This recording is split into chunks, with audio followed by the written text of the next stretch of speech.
welcome to the edition of Straight Grown Talk. Today we have a wonderful show and we're going to get right into business. But before we get into business, I want to take the time to congratulate all of our 2020 seniors this year for a phenomenal job. We understand that you guys have been cheated of a graduation in which you should have rightfully deserved to have.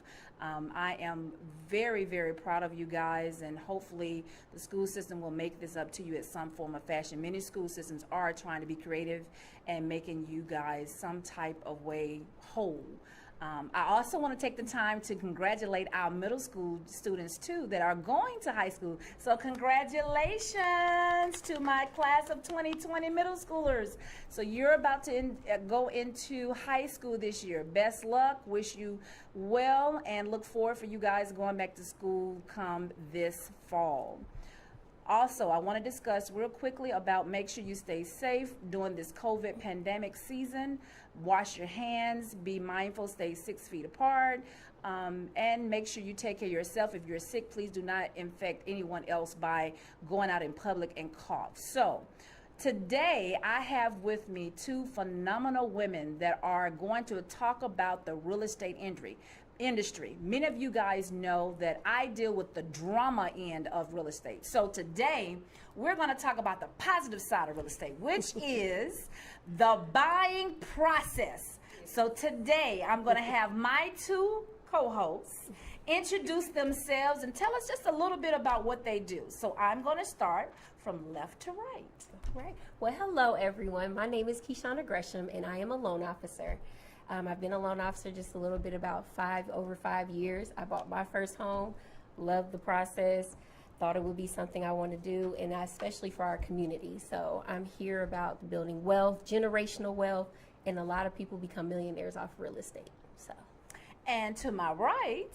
Hello, everyone. My name is Yashalyn Roland Neal. I'm a realtor with Keller Williams, Atlanta Metro East, in Conyers, Georgia. I got into real estate first by repairing people's credit. Everybody that came to me said, okay, I'm getting my credit fixed because I want to buy a house. So me and a friend of mine, we just decided to take real estate, and here I am. I'm in my 3rd year of real estate, and it has been phenomenal. Okay. Now, we're going to get right into it. Just one moment.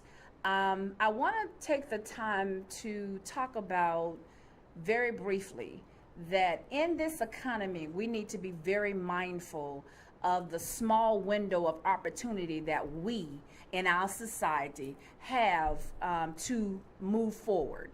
Everybody I know is focusing and concentrating on the recent deaths that we've had, and Black lives does matter, but all lives matter. So I want to also talk about that, just a snippet, and also remind you, I understand that we are mourning the loss of two wonderful individuals. However, we also have to take the issue of the issue that's in front of us is the economy.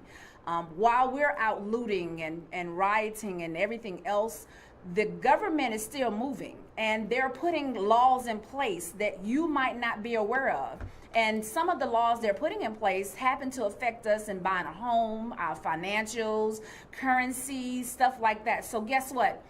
We're going to not be with our eyes open but shut. We're going to be attentive and aware of what is going on around us. And this is the reason why Straight Grown Talk exists today for our community. So I'm going to start this with, what is the best reason why we should we should buy instead of rent? Anybody want to answer that? So the reason why you would want to buy a home instead of renting is because you're already paying mortgage. You're just not paying your mortgage, you're paying somebody else's mortgage.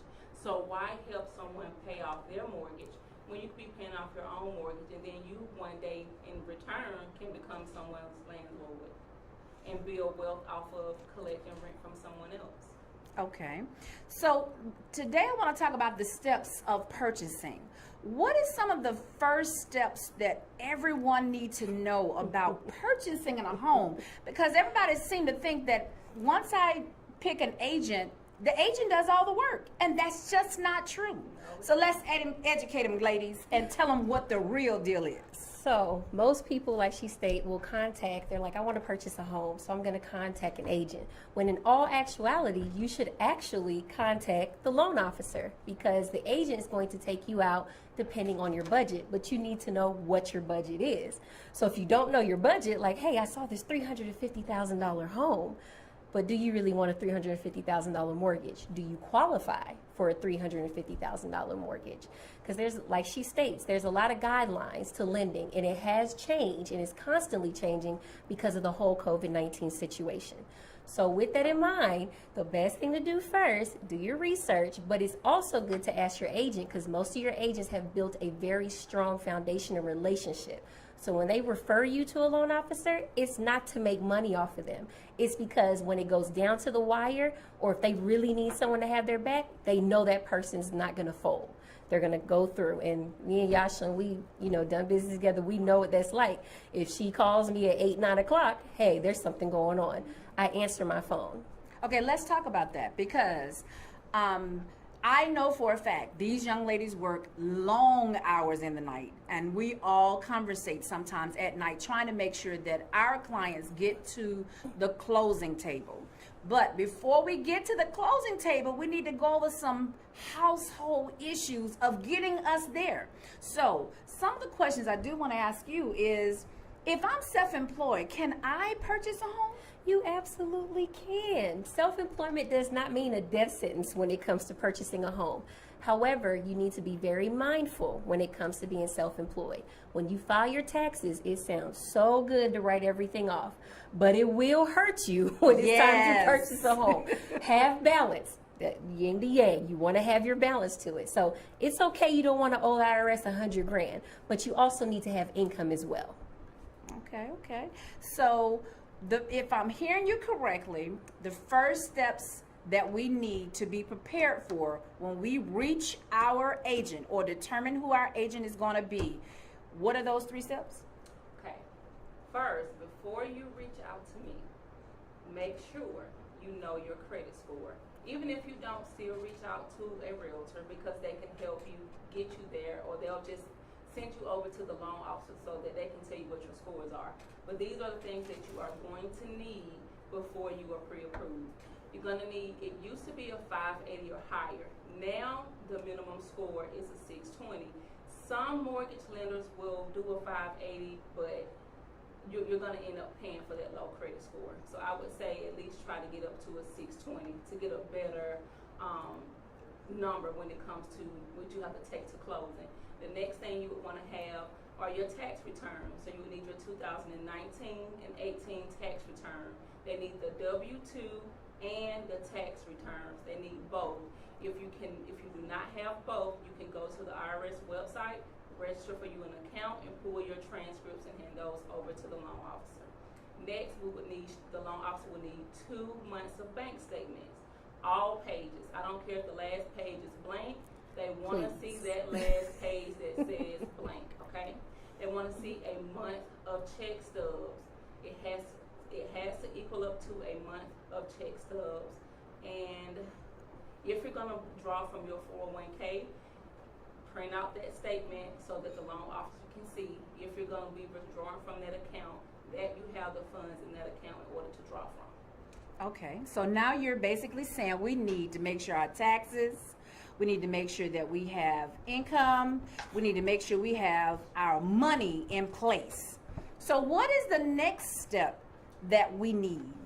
Once you have all that in place, you're going to give it to me, the loan officer, and I'm going to determine from your credit profile. You'll fill out an application for me that helps me determine your credit profile. All those documents she states helps me determine your income profile. And in some cases, if you're a W-2, we might not even need your tax returns. Oh, wow. So, yeah, unless you're getting like commission over 25% of your income. But if you're just a straight W-2, we don't need to see the tax returns. Oh, good. Now, self-employed we do, because they know you're going to write everything off. So they want to make sure whatever income you're stating that we can prove it. It's like I tell people, it's trust and verify.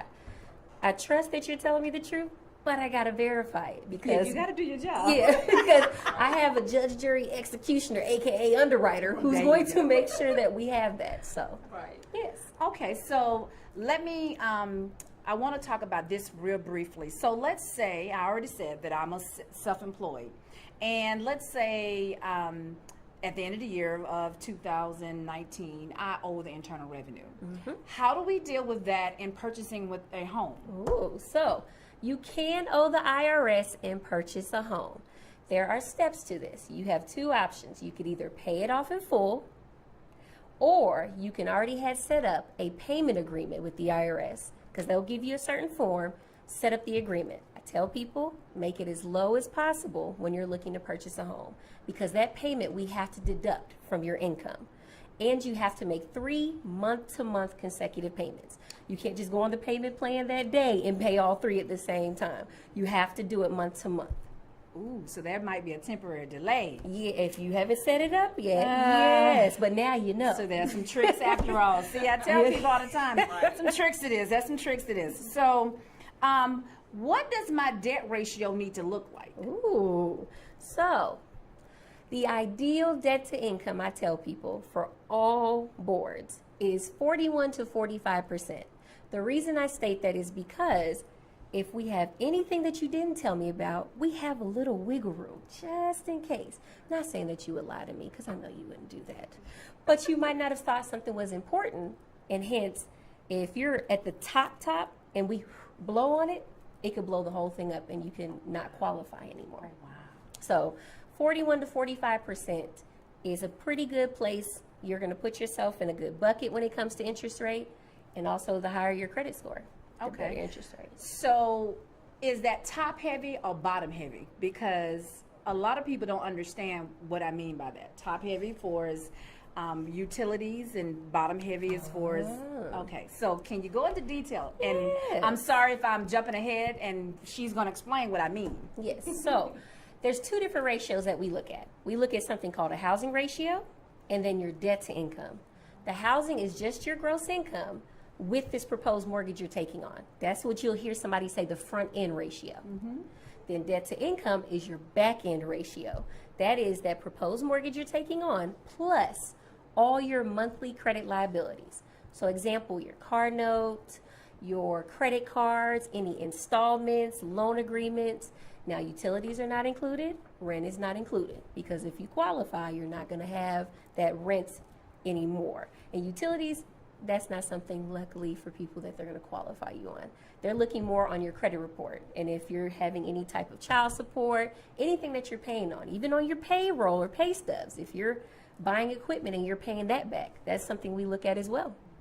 What about, I just purchased let's say some furniture to go in the new house that I haven't even gotten yet.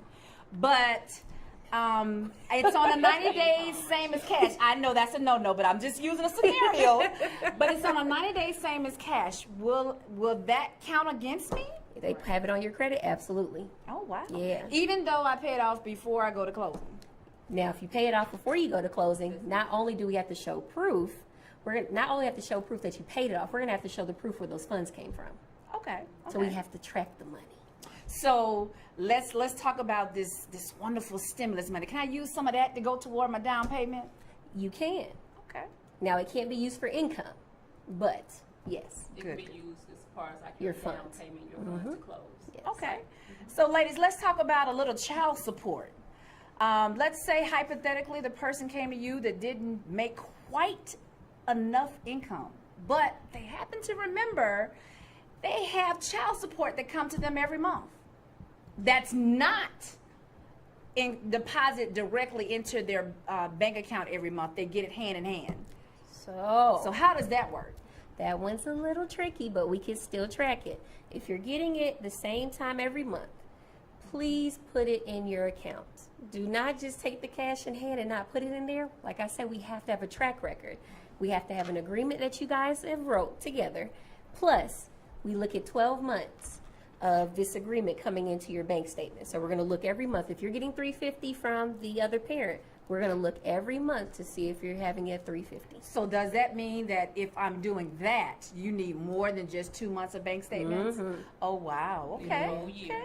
Okay. Yeah. Okay. We're going to need a little more paperwork. Yeah, that means the folks are in my business, Yes, and I'm not right. trying to do that. Yes. No. So, ladies, make sure that you're depositing your money every month so that there is some type of accountability on both parts. And also, this helps you out if you have to go to child support court. You can prove if it's been coming in or not, and if it hasn't, guess what? You can go back and do other measures to make sure that it does show. But you have to check out your local court paperwork and handle it that way legitimately. So with that being said, Zelle and Cash App. Yeah, that was what I was going to say. Just have them Zelle or Cash App to it because it'll show on your bank statement. oh wow. Boom. Wow. And guess what? Zelle and Cash App has a feature on it that allows you to have some type of printout Yeah, so basic- that you can show accountability as well. So yes. But do you guys use that as far as verification of income? Because Yep. again, that was income that came in. Yes, if we can prove it, yes, we can use it as income. Okay. Now, a lot of people have the misconception that there's a large range of programs for down payment assistance. I definitely want to clear that up today. You see my face expression. So we both had the face like, hey. Okay. Oh, you So, yes. before you answer that question, understand that we're in a pandemic.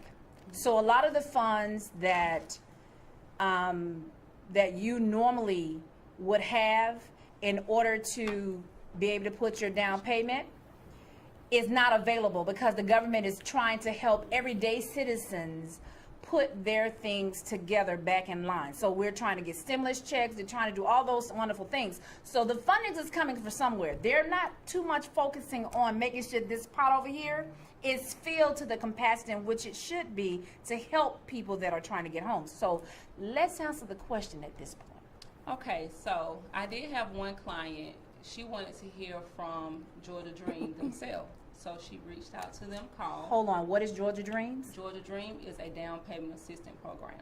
Okay, so the down payment assistance programs are still available.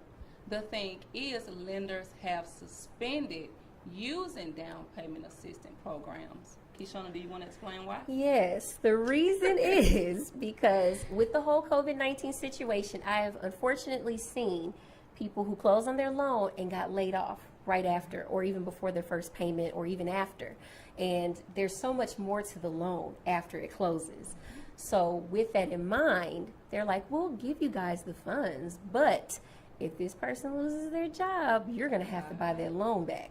And companies are like, yeah, a lot of people don't have the capacity to hold a loan because closing it and servicing it are two different things. Okay, so let me go into the drama side of this.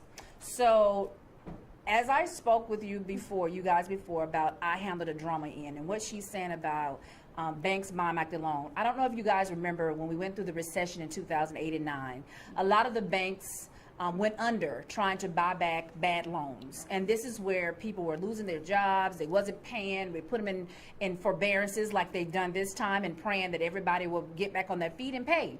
But unfortunately, society, you just don't have a grip on because you don't know which way the twist and turns is going to be.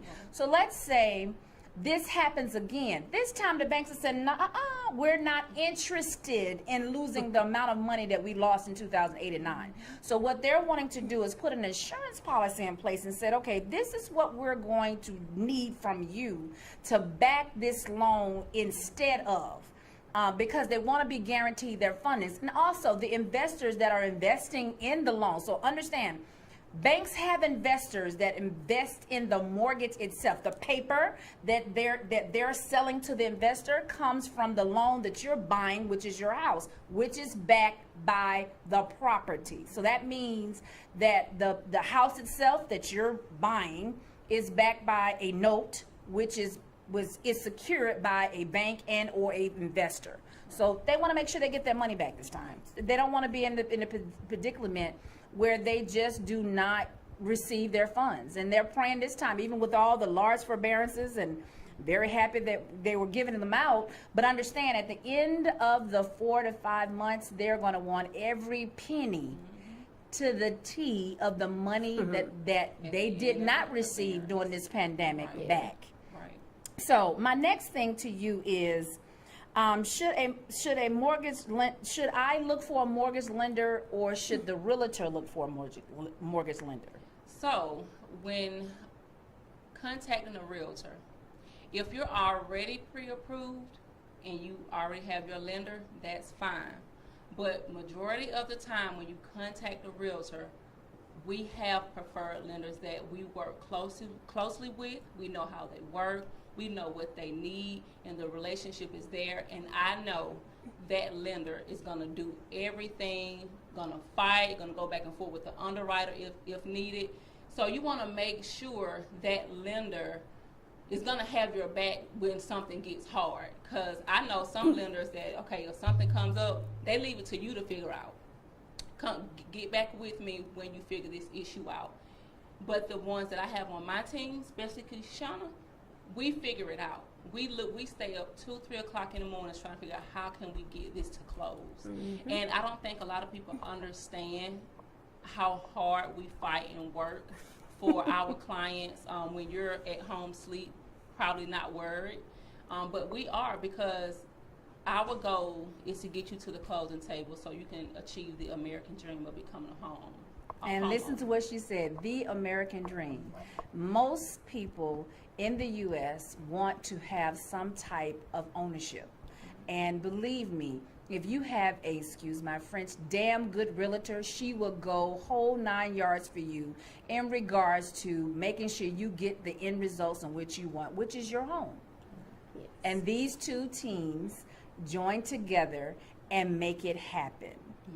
And I want to address something, because I get people inbox me on my social media sites, and they're looking for these programs. And some people think you can buy a house with no money. So there has been only one person in my almost 3 years of being a real estate agent, and she used her VA loan. So with that being said, the only way I see possible of you going to the table with nothing is a VA loan and a USDA loan, and that's only if the seller pays all of closing costs. And even still, you're going to have to come to the table with something, because you have to have earnest money. You have to have money for home inspection. You have to have money for an appraisal. And just to give you a peace of mind, to make sure that seller did what they said they were supposed to do, you might want to get your home inspector to go back out and check off the list that you sent to the seller to have repaired, to make sure everything was done. Because just because he or she said that they repaired everything, that doesn't mean that they did it, or that it was done the correct way. So you always want to send your home inspector back out just to make sure things were done the correct way. Okay. And the earnest money, because people ask me, well, okay, so what is the earnest money? Do I lose this earnest money? The earnest money shows the seller good faith that you as the buyer are going to do everything possible to close on this loan. Okay, so let me stop you just there, because you're going ahead of me. Okay. That was the next question. I'm sorry. That was the next question in which I was going to ask. Okay. But I want to ask it this way. Okay. Where does the earnest money come from? The earnest money comes from the buyer. Okay. And the buyer is me, correct? Correct. Okay. And it has to come out of your account, because the underwriter is going to want to see where that earnest money came from. You can't give them cash. No. Don't do it. No. You can't Don't do pull it. money from that box up under the bed, that safe that you have at home. It needs to go in the account. So if you have money saved at home, it's best, if you plan on purchasing a home, put that money in the bank now. Let it marinate. Hold on. Let me clarify that. Not all at one time, because you will have some internal revenue issues. So make sure that you're not depositing over $9,999 into your account at one time. Start ciphering it in a little bit by a little bit. Again, we need to make sure that we are aware what's going on. So I see a caller is here, so we're going to take this real quick. Thank you for calling Straight Grown Talk. How may I help you? Hello? Oh, they hung up, lost the call. Anyway, you guys, we were going to hold off with doing calls until the end of this session, and we're going to take calls at that particular point in time. The number that you would need to call is strolling at the bottom of the screen. So please watch it and view it and call us toward the end of this session. We want to get all the information out to you.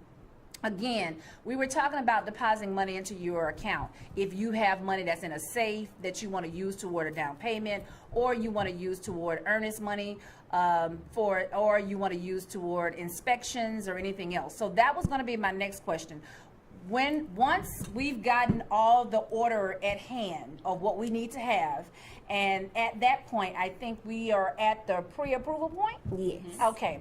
So talk about a little bit of the approval point. I want to talk about once you say it's okay, and I want to talk about the amount of down payment that I will need at that particular point in time. So we're going to go with the house that's, let's say, $150,000. Okay. People seem to want $250,000. Okay, so let's start. If y'all want to do the Yes. 250, okay. So that they'll understand. So let's start with the $250,000 house, and let me tell you why most people want the $250,000 house. It is spacious. They have the kitchen floor plan. They have the hardwood floors. They have the granite countertops. They have all kind of things that will make you want to get the $250,000 house. So let's talk about that. What does that look like? So, depending on the program, but the least down payment you'll see is 3.5% of the purchase price with FHA.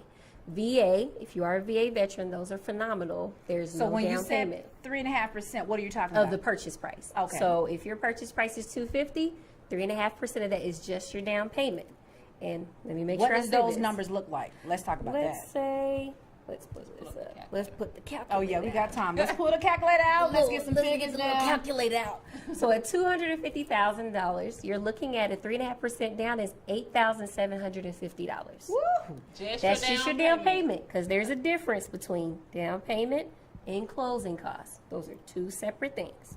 Okay. And FYI, they are a buyer's expense. A lot of people don't know that. It is great if the seller will contribute, but when the market is really banging, sellers understand they don't have to pay that and Correct. contribute. So hence, I always give people the worst case scenario. If the seller decides they don't want to help you, this is what you're going to need at the table.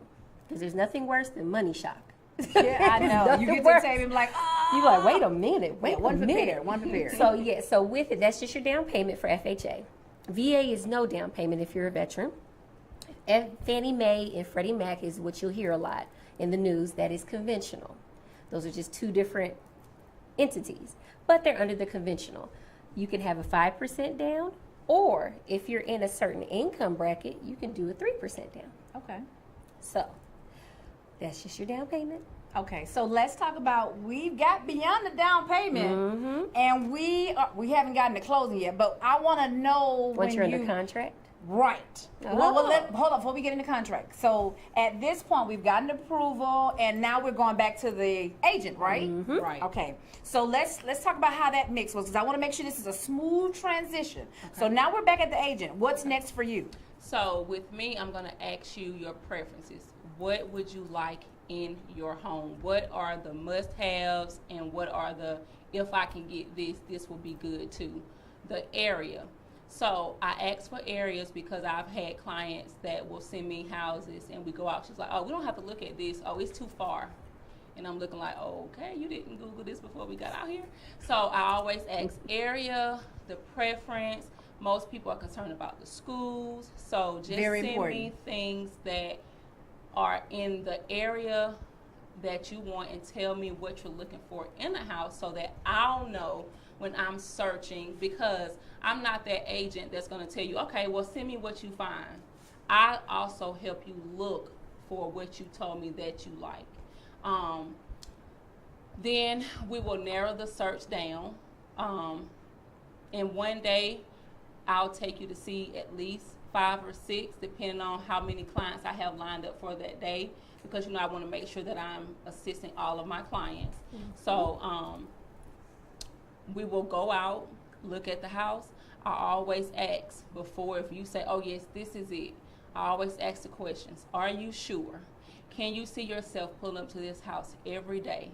Do you see yourself hosting family events at this house every day? Important. Also with the payments, are you sure you can make this payment? Worst case, you get laid off, something happens, can you catch up this $1,500 mortgage? You know you're 2 months behind, that's $3,000. Hold up. Now you're officially scaring me. You just talked about figures. So can we back up just a moment? How we get to amount of $1,500? So, so hold on a second before we get into the money. Okay. We're gonna get to the money just a second. Okay. We need to talk about, okay, so now we've shown the house. Okay. We agreed to the house. Now we're gonna be up on the contract. Okay, so and now we're going to sign the contract. So I want to know about the process of signing the contract between the buyer and the seller. Okay, so when we officially find a house that you want to go up on the contract with, of course, we have to be a little aggressive because this is a seller's market and you might not be the only one making an offer on that house. So you want to be a little competitive with your offer, like do a 3 to 5 day due diligence period, which means within that time frame you need to get your home inspection done. Once the home inspection report comes to us, we'll sit down, go through the home inspection report. I'll type up an amendment to address concerns and send it over to the listing agent. In that time, the listing agent and the seller has to agree on what they will and won't repair concerning to the house. Okay, so I heard you say listing agent. Is that the seller's agent that you're talking about? The seller's agent. Wanted to make sure that our audience know that you're talking about the seller's agent, because some of this terminology we are familiar with, but there are our viewers that might not be familiar with. Okay. So, so you just talked about their two things I want to address. There is a cooling off period. And what is that period again? I want to reiterate that so that when you sign this contract, you at some point will be stuck foot to the fire of it. What is that cooling off period? That's called a due diligence period. Okay. Due diligence period. Then there's also, of course, okay, you know the due diligence period.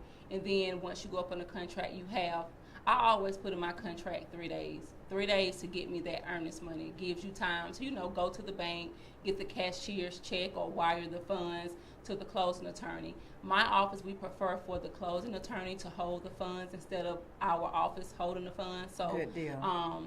You'll either take the check to the closing attorney office or you can have it wired there. If there's, for some reason, you can't make it there in time, I'm your agent. That's what I'm there for. I don't mind coming to your job on your lunch break, getting your cashier's check, personal check, picking it up and take it to the closing attorney's office for you. Okay.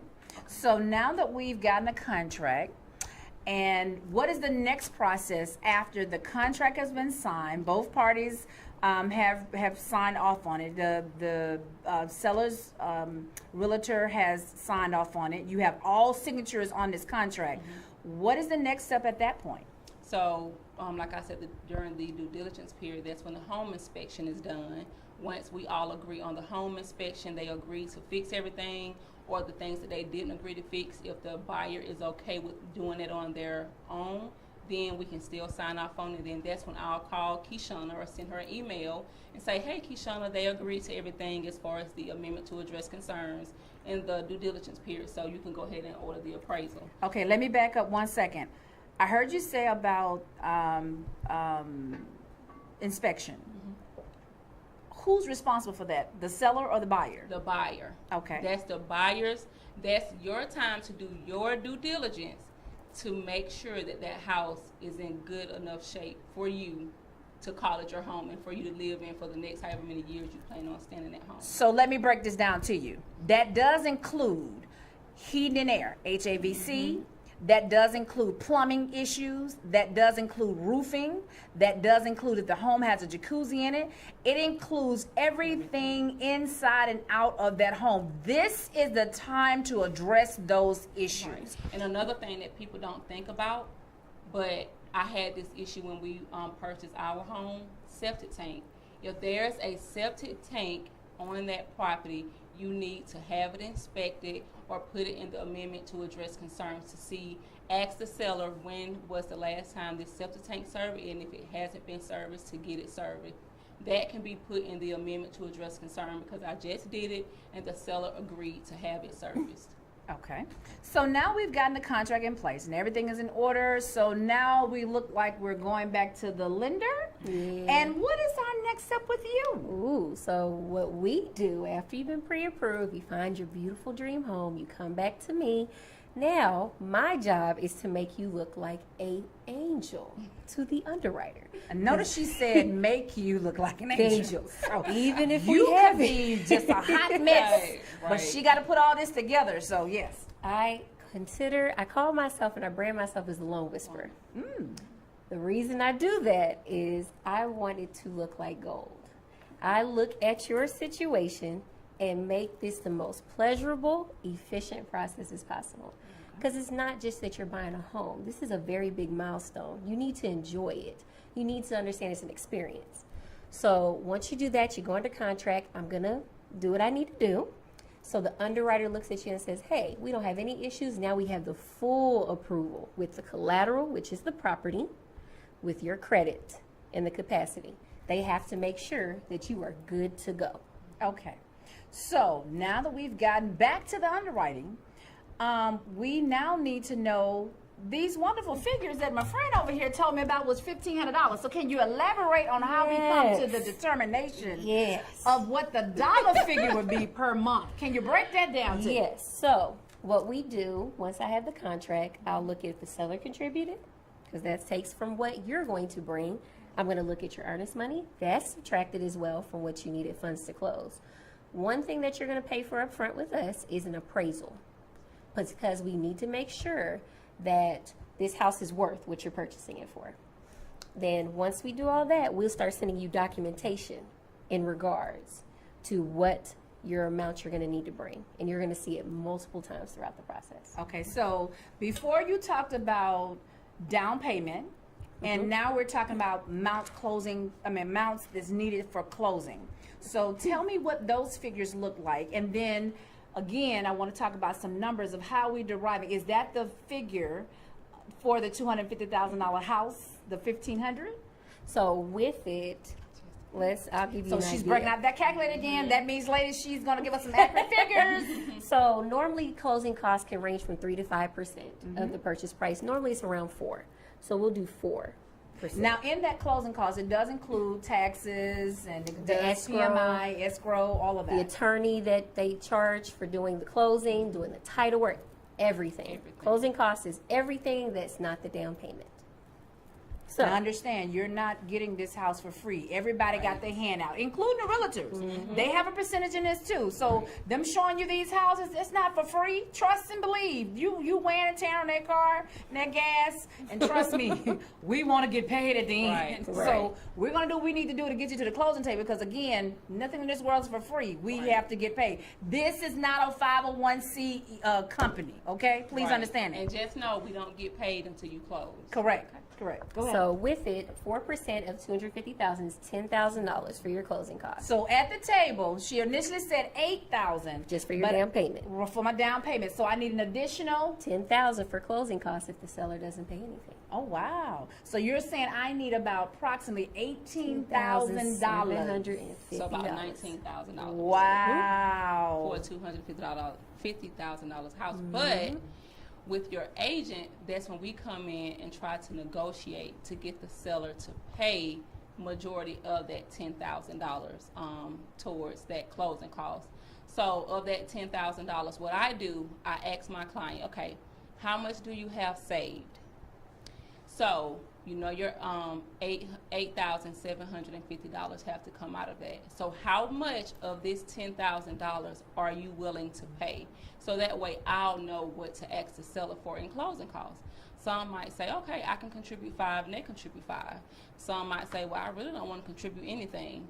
Or some might say, well, I have about 7 and they can contribute 3. Just know the more you're able to contribute to a closing cost yourself, the stronger that offer is, because of course you know the seller is going to go with the offer where they can profit the most money. So of course they're going to go with the buyer that doesn't need a lot of money to close, basically. Okay. So now we know how much the earnest money is, and now we know how much of the the down payment we need, and we're looking at close to $18,000. Almost 19. $19,000. Now let's stress it. $19,000 to closing. Right. What does these payments look like?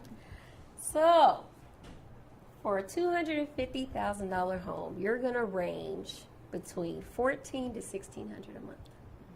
Okay. Yeah. And Okay. that does include your taxes. Property taxes, and homeowners insurance, mortgage insurance, which protects the lender, the loan itself, because of what happened That with the money. PMI, yes. PMI or MIP, depending on your program. And if you have HOA dues. Now, HOA dues aren't made monthly when you close on your deal, because every HOA is different and some houses don't have it. So when you get your mortgage statement, it's going to have everything but your HOA, because the HOA has their own setup. Okay, so let me back up just a second. In order to be able to purchase this $250,000 home, what does my income need to look like? It will depend on the liabilities that you have monthly, because some people don't have a lot of debt, so they could have less income. So give me some roundabout figures. Let's say, let me bring the calculator out again. There you go. Let's say, And you know what? I don't think I said how much the earnest money should be. Majority of the time, it's 1% of the sales price. 1% of the sales price. so let's just use an average. If you make $5,000 gross monthly, that, let's say if they take you all the way, let's be nice and say 45%. You have of your income $2,250 to play with between your credit liabilities and qualifying for this $250,000 home. Let's say this payment is $1,600. That means your liabilities can't be more than $650 to qualify. Oh, wow. Oh, wow. Okay, so break that down structurally one more time, because that's essential for our audience to know that what they're doing in regards to purchasing a home. So I tell my clients, your income and your debts is going to affect you. Keep your debts low. And if you have a lot of debt starting, don't fret or worry. Start paying them off if you know you want to purchase. I say give yourself about a year if you're thinking about it, because emotionally, physically, and mentally, it is a process. It is. It is. So- And very draining, trust me. Yes. So even with the great experience, it's still going to be a lot. So with that, put all your bills out there. Look at them and look at your income. And I could even send information of how to do your own debt to income ratio. Good. We will have it listed on Straight Grown Talk community page. So if you have not joined, please join Straight Grown Talk community, and I would be more than happy to have that information so you can prepare yourself. But I want to get into what is the amount yearly, because a lot of people don't understand the language in which you're talking about. So do I need to make $50,000, $60,000, $70,000? Around 60. Thank you. That's what I was trying to get at. I was trying to get at what is the figure to get this $250,000 home that I need to have. If you have low debts. Correct. 60. Now, if you have more debts, you need to be prepared to have more money. Right. Yeah. Again, so I'm gonna break it down to the average person nowadays. They want between the $150,000 and the $200,000 house. What does that range look like?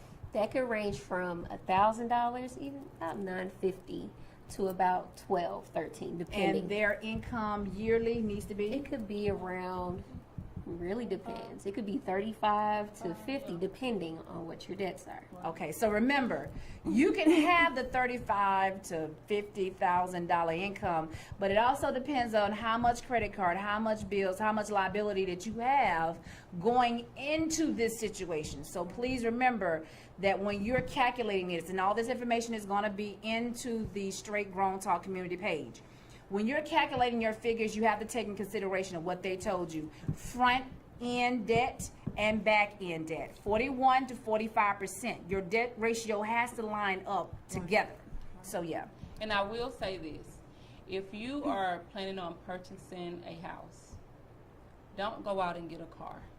Oh no. Don't go get a car. I've had clients that even take out a loan to help with their down payment. You cannot do that because it hurts your debt to income ratio, and then that could decrease the amount that you're pre-approved for, because they have to now add that debt from that loan into your debt to income ratio.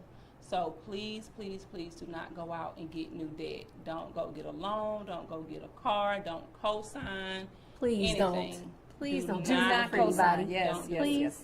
I've seen too many people, unfortunately, take care of their stuff, and because they co-signed for so many people, they couldn't qualify. Oh, wow. Because it remembers you're still a liability. Even though you're a co-signer, that means you took the debt responsibility of that other person. So Right. please remember that. But we do, because we have one right now. If you do co-sign for someone on something, and we can prove the last 12 months they have made the payments out of their account where you're nowhere on it, we can take that liability from you. Oh, wow. That's a wonderful thing to But it know. lot of has to people be don't tell them 12 that. months. Please, Has to be 12 months. payments. Because if they don't see, if they see 11, they're going to count the debt. Right. Okay, so this question is geared to you. Ooh. As you know, we're in a pandemic, the COVID-19. And a lot of people are not at the position where they can pay because the company has not opened back up. What are you guys putting in place, or do you have anything in place for their process to complete? So let's say they was in the interim of the process. Okay. And when we closed down in March and April, everything was shut down. Right. What are you guys doing for that particular situation? Because Did they go back to work? unfortunately, at this point, yes, because we're now Okay, opening okay. back up. Okay. But there's a month and a half of income that's missing.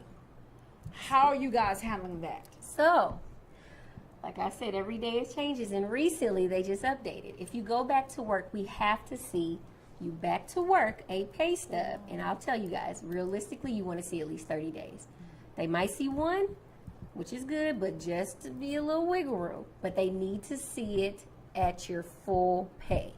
If that pay stub says anything about COVID or pandemic pay, it has to show your hourly pay, your full hours work in order for them to use it. But they will allow it. They understand that people were going through hard economic times. So they don't want to penalize you as if you didn't have those 2 months, but you're back to work now. Good, good, So, good, good. yes. Because I do know that does affect your bottom line as well. Mm-hmm. Once you're clear to close, what can I expect? Ooh, because that's a process too. Yes, it is. I guess I'll talk on that one, huh? Okay. So, as great as it is when you get cleared to close, it is still a process after that. Because now our company is going back and forth with the attorney.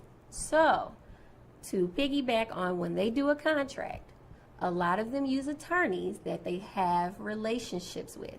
Because I cannot tell y'all how many times I have to deal with attorneys who don't cooperate at all and even extended the closing because of just their own rules that people So don't this know about. actually comes to my next question about closing nightmares. So you're kind of wrapping it all together. So keep continuing. Ooh, so with it, we have to get the package together. The package is all your terms that you signed and approved. We have to give it to the attorney. And then me, the lender, and the attorney are going to go back and forth to make sure we're lined up. Everything has to look good because once you sign that paperwork, you are responsible. So we have to make sure that everything's in order. We go back and forth. You usually want to have at least 48 hours. Some could do it a couple hours before. I got some great attorneys that could get in a couple hours and do That's a their wonderful thing. However, you don't know if the seller's not going to be there, what's considered a mail away, or if the buyer's not there and they got a power of attorney. All those things can delay. So we try to get it. Please inform your realtor if you're ever not going to be at the closing. Don't tell us the day before. It's going to delay your closing. That's a nightmare. I've had a buyer call us the day before. Hey, I'm not going to come, but my friend did. We got to wait a couple days. Right. Now we got to redo everything. The paperwork has to be precise. Right. So if not, we have to send that whole thing back. It's not as quick as just, let me just wipe this out. No. And please understand this. It's not as quick as, okay, it came from the attorney's office. They can just print some paperwork out and redo Oh, it. no. And no. Because the bank has to get back involved that was approving your loan to give you this money. So, we yeah, gotta- it is a and we got to process. send the money to them. Yes. In order, because ain't nobody getting no paychecks. Right. If they ain't get the coin in Yes. order to pay for the loan. Because Right. you are borrowing the funds, so we have to give those funds in order for everyone to be good. Because I can't tell y'all how many times I've heard people say, we're sitting here an hour later. we ain't got the wire. And it's like, uh-oh, ain't nobody getting no checks if ain't no wire. Right. So, So explain a little bit about the wire. What does that mean? Because I know what it means, but I want our Right. audience to know what it means. So that is the loan, the promissory that you decide, say it's $150, your loan amount. We have to send that to whoever's servicing the loan to fund the deal. So if you hear funding, that's what we're doing. We're sending that money to the warehouse bank so they can fund the deal. And that takes time as well. So it's good to have it done 24 hours before, because if you do it the day of, you're probably going to have to wait a little bit, depending on when you're closing. And I also want you guys to be prepared. Just because you signed the paperwork today does not necessarily mean that's who you're going to pay your mortgage to every month, because normally it will change upon you closing. So I do want you to talk about a little bit about that as well. It depends on the company, because some companies have the capacity to service loans, because it costs money to service your loan every month. Some are not set up that way, because like after the whole housing crisis, we don't want no parts of that. Because if something goes wrong, we're stuck again, and we could go out of business. A lot of them were by the skin of their teeth. They don't want to So see many that of you again. guys remember Countrywide. They were one of the companies Yeah. that did it. They went out of business because of it. And So Home I'm saying- Bank. Yes. Woo. Yes. And then that was previous. I wasn't a loan officer. The previous, I learned about that from my veterans. I was like, now I know who Countrywide and Home Bank is. so once I work at Countrywide, I was like, woo, you've seen a lot in your career. So yeah. Whole lot. Okay, so now we've gotten to the point where we're at the point of having you to come to the attorney's office to sign, but now it's back to the real estate agent. So what's our next step?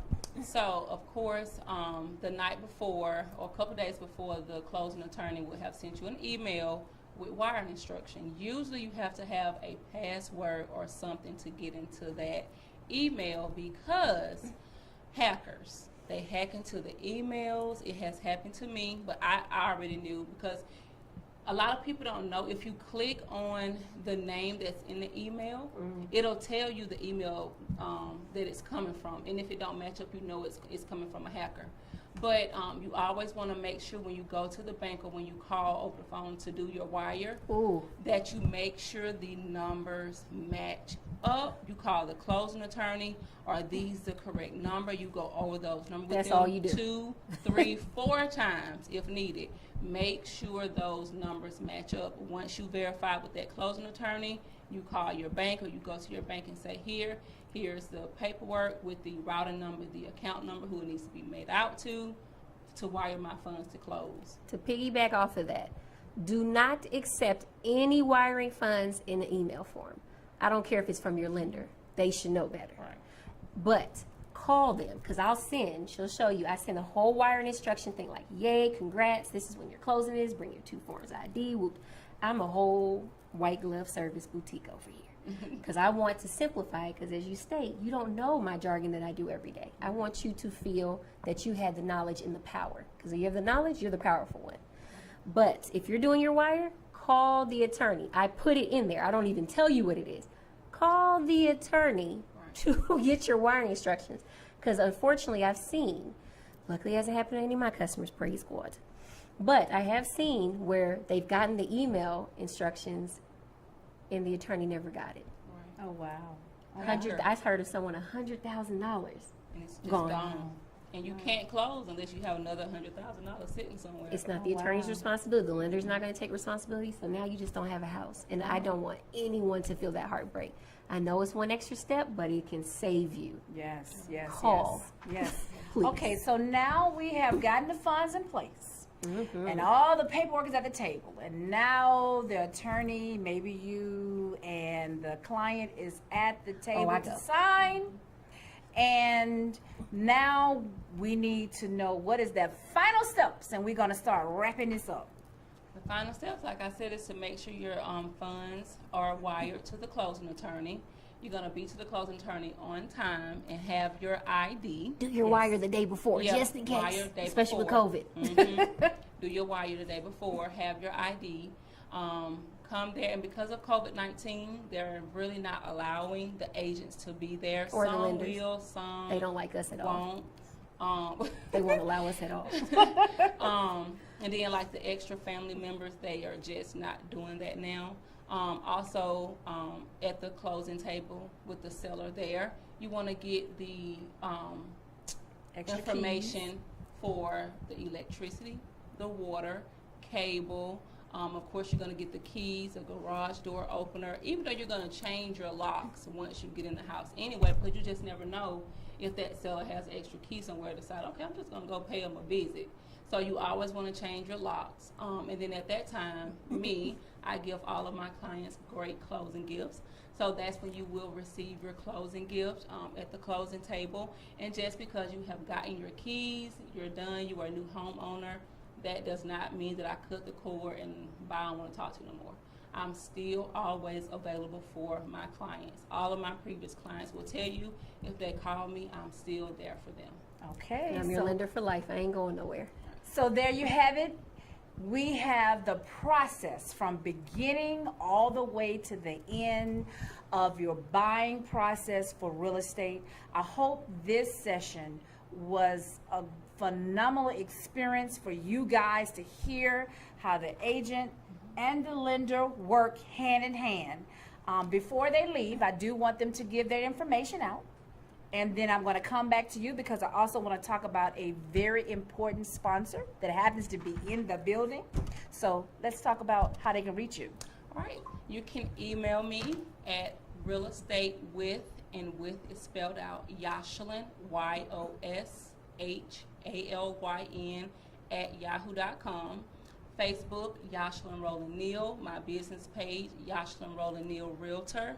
And Instagram is Real Estate with Yoshalyn. My cell phone, 706-347-4183. It will be my pleasure to help you. Even with credit issues, give me a call. I will coach you through that as well. And trust me, she will. And she will. And she her follow-up game strong. Yes, Strong. yes. And with me, you can But reach me. let me say this, because she does get an overwhelming amount of phone calls, please give her a moment. She will return your call, so just please give her a moment. Yeah. Next, how we can reach you. Yes. So my email address is my first name, Keishana, KYSHONA, Gresham, at GRARATE.com. My cell phone number, which as y'all can see is with me all the time, I'm conjoined at the hip by it, 404-857-7953. I am on Instagram as Keishana Gresham, and I put all types of information on there. There's always something there for you. And Facebook is Keishana Gresham as well. All righty.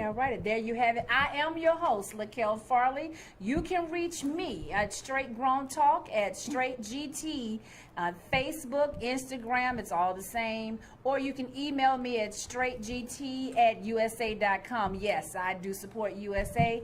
I do thank everyone that has joined, as well as my co-hosts. Thank you for having us. Thank you. And also, I'm going to slip a little nugget in here.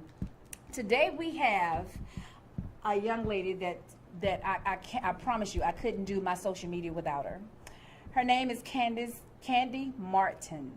This is her magazine, Entertainment Corner. Phenomenal magazine. Pick it up. Call me, call her. Find it. Her name is on social media. Candy Entertainment is the business that she is in. And trust me, you will love her to pieces.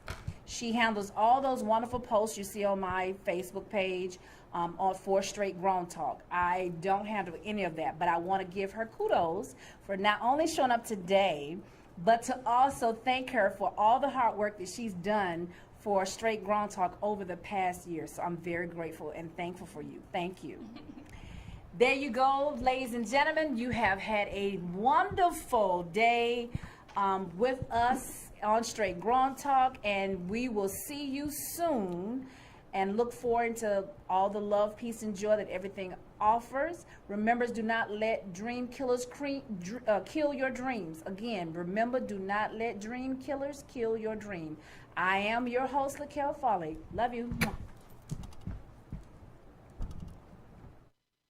Kipland Real Estate Consultants and Advisors is a different type of real estate brokerage firm. From our educational materials and workshops to our expertise in handling complicated real estate matters such as foreclosure, short sales, probate, divorce, and other stressful issues, we are the innovators in the real estate industry, offering specialized services. Whether it's property management, buying your new home, investing, or simply a distressed homeowner, let Kipland Real Estate Consultants and Advisors help you achieve your real estate needs.